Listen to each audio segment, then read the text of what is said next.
Hello everybody, where are we off to now? You're dropping me off at Go Media Stadium. Yeah, so we had our reading really quickly this morning, but I went back to it, Genesis 6, and it was about Seth and his line going down to Noah. What did you think, Brian? I thought it was very interesting, some of the points, again, like Nephilim and how the sons of God desiring women and having children with whom having children through women whom they desired and whoever they chose, which I thought was, well, rape. But the question for me, like, man, sons of God being angels, how were they able to take human form and procreate with women, with females? And that's actually, well, I was mentioning the book of Enoch yesterday, and that was something that it discusses in the book of Enoch. But man, it's really interesting. And then going through to Noah, I was asking the Lord about what kind of man this man Noah must have been to be, the only man in the whole of the world's population at the time who God saw fit or worthy, a righteous man who lived a righteous life, who followed God in spite of all the evil or all the bad things that were happening around him. Yeah, that was fascinating. I mean, I read and highlighted the life of Enoch and how he was translated. Yes. So our bodies are very important to God. When I saw that, because it's like, you only heard it a few times where, like Elijah and I think Enoch, that I don't know if any others, but those two, it was significant that God would translate them to heaven in their whole bodies. Like, that was just incredible. And also the verse where God talks about, like, you're saying something around how from now on 120 years. And so up until that point, or maybe even after, in chapter 5, we're looking at men living at 800. It's mostly men that are mentioned, Like, it doesn't living mention into their how hundreds and Eve was 800 years and that, and begetting sons lots and of daughters. begetting. Incredible. So what led to that about Father saying, okay, from here on in 120 years, even though I think in subsequent chapters there are still, like, Noah lived up until how many years? Yeah, that was really a really cool journey of looking at the scriptures in deeper, like not skimming over, but really finding the richness in the word, because it's a breathing thing. It's life, and it's life-giving, like.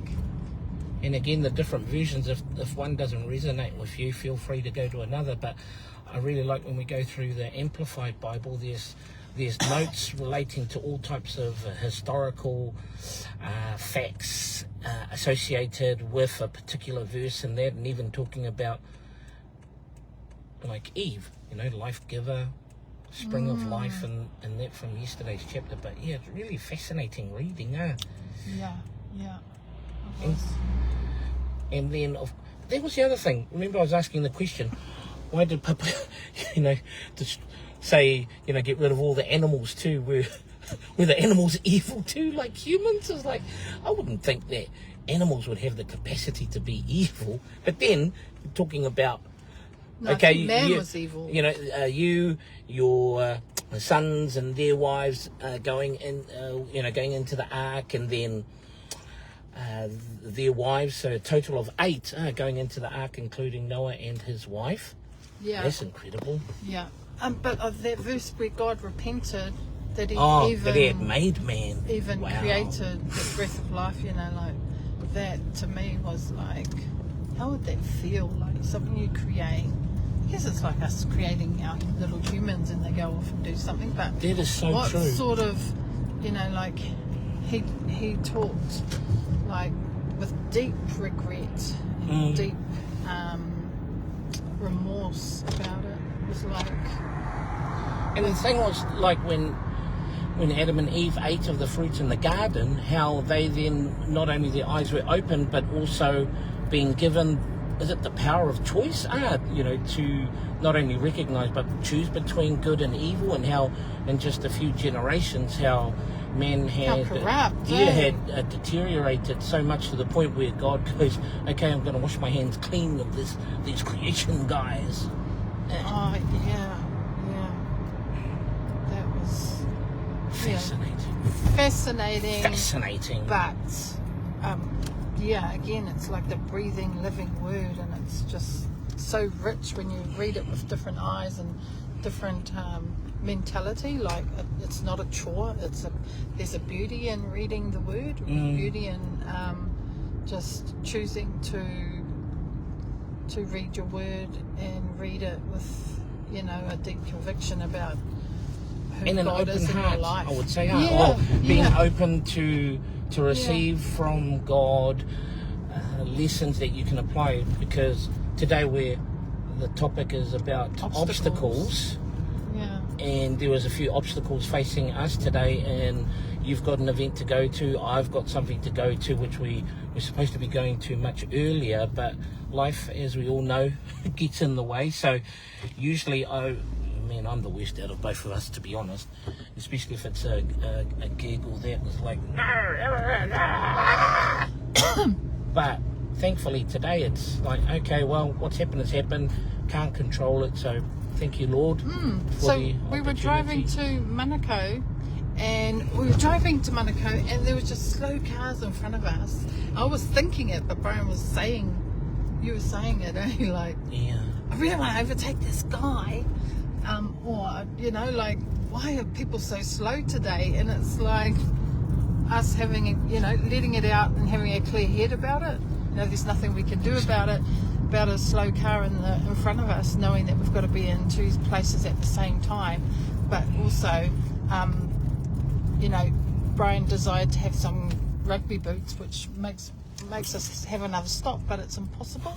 It's like realising you can't have it if you haven't, if we'd gotten up earlier maybe, but things happen for a reason. I was on a coach call, and that's another thing, when you're on a coach call, being present, being engaged on the call, and not just taking the call and, well, that was good, but it's actually purposeful and full of intention. How you face obstacles, when they arise. Yeah. So I knew I had to feed the dogs while I was on a coach call. I knew I had to do certain things that I set myself up to do, like drain the dishes, whatever, but it was a different, and I still managed to take the lessons, and again I have the opportunity to replay the coach call, and that's a part of my life. It's a part of how I live. It's all merged into the one of who I am. It's part of life. It's what I don't want to sacrifice, because I know there's always an upgrade there. There's always new learnings, and then I can apply the new learnings. So today it was about living on the sand, making your life from building your life on sand, or building your life that you're living on the rock, which is Jesus. And what that looks like for everyone as individuals. But anyway, bless yous. I bless your day. I bless your going in and going out. Anything else, Brian? A good lesson today, and different ways of handling life's unexpected hurdles. And when you do it in God, you'll be right. Yeah, because you said there Trust was a the journey, piece trust to the it, process. Yes, peace. There was a piece to it. Where usually there is no. The meltdowns. Yes. And too many to mention. Sorry, Papa. Anyway, have a blessed day. Okay, thank you, everyone. Thanks, God bless. bye. Oh, hey, Cuzzy. Must do a catch up. We never got to catch up at Merlin's. I was a quick dash in and dash out, and then bye. Gotta go. Anyway, bless yous. Bye.